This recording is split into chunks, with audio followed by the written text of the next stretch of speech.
This is a quilt that broke my sewing machine. It completely killed it. I've made 2 Drunkard path quilts in my life. They're very closely related to each other, so I'm going to tell you the story of both of them at the same time.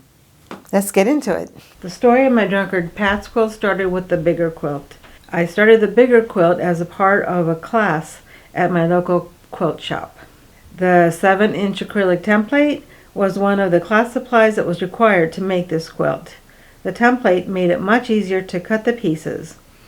The quilt was expensive to make since it included the price of the class and the cost of the template. But I was able to keep the cost down. I was able to take advantage of a sale at the quilt shop on classes, and by using fabric that I bought from big box stores and using fabrics I already had around the house. The Drunkard Paths quilt is a very versatile pattern that has many different layouts. When you make a quilt like this, it helps to know which layout you want to use, because then you can count how many blocks you need of each kind.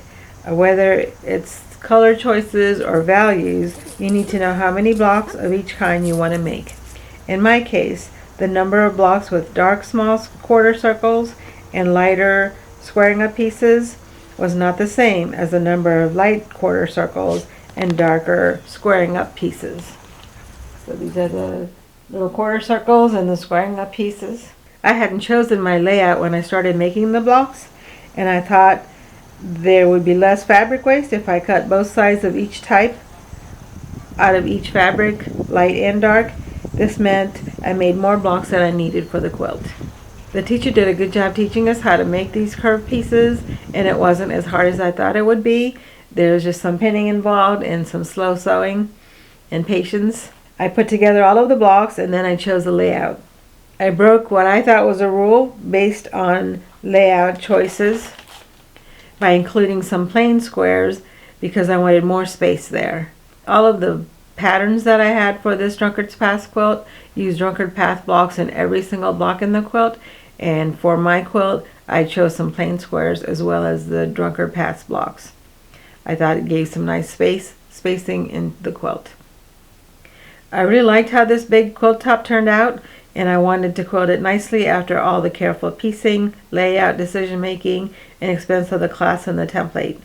But unfortunately I kept having trouble quilting, probably because I didn't have a flatbed for my machine.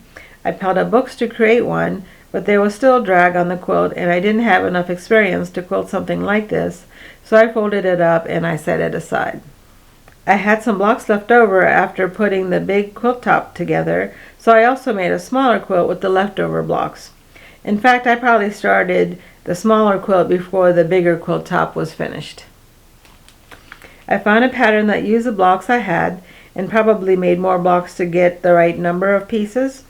It was a 1-block quilt before the modern quilt movement started, and I like to take credit that I started this movement with this quilt. I also think that the lighter colors, this low volume prints as a background instead of a white or a cream, was a fairly new idea.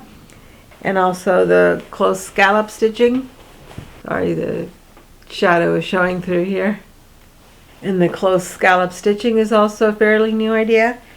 The low volume prints, this close stitching, the 1 block, all of those are precursors to the modern quilt movement, and I like to take credit for having started the modern quilt movement with this quilt. Here's my label on the back. This quilt was finished December 2005. I used a wider border on this quilt because I thought I could add a scallop border to echo the circles in the quilt.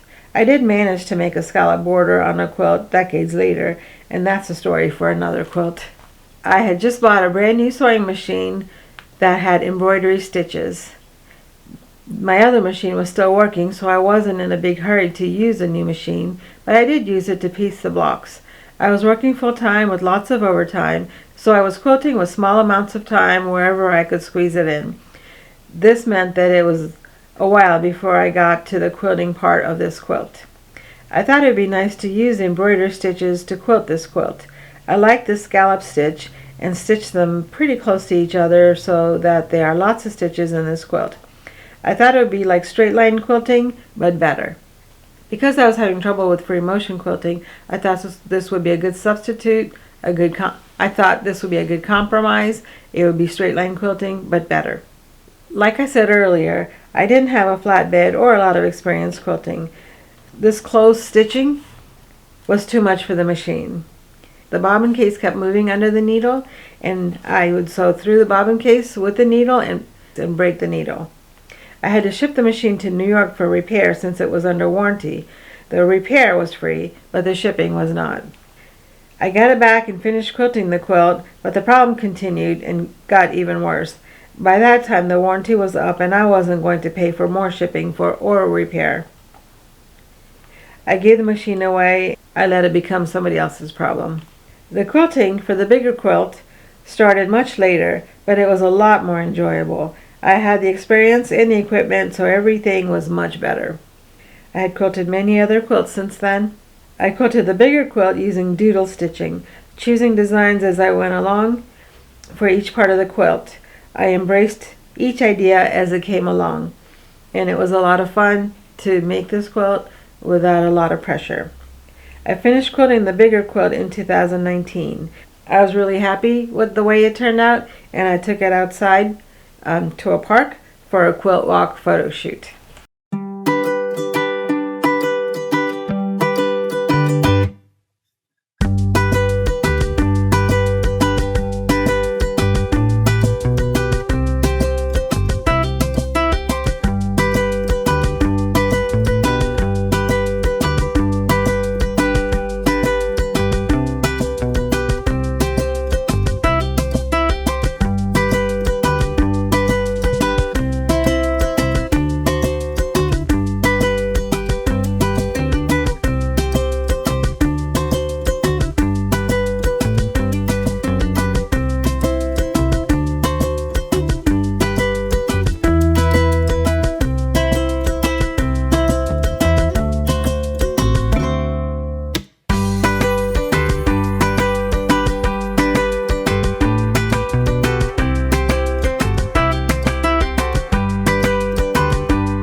I hope you enjoyed the stories of both of my Drunkard pass quilts. This video is one of a series of videos where I show you all the quilts that I've made. My family asked me to make a video to tell the story of each of the quilts that I've made. This video is one of a series of videos where I do just that. I'll put a link here for the last quilt that I've shown you that I finished. Thank you for watching. I appreciate all of your support, and I'll see you in the next video.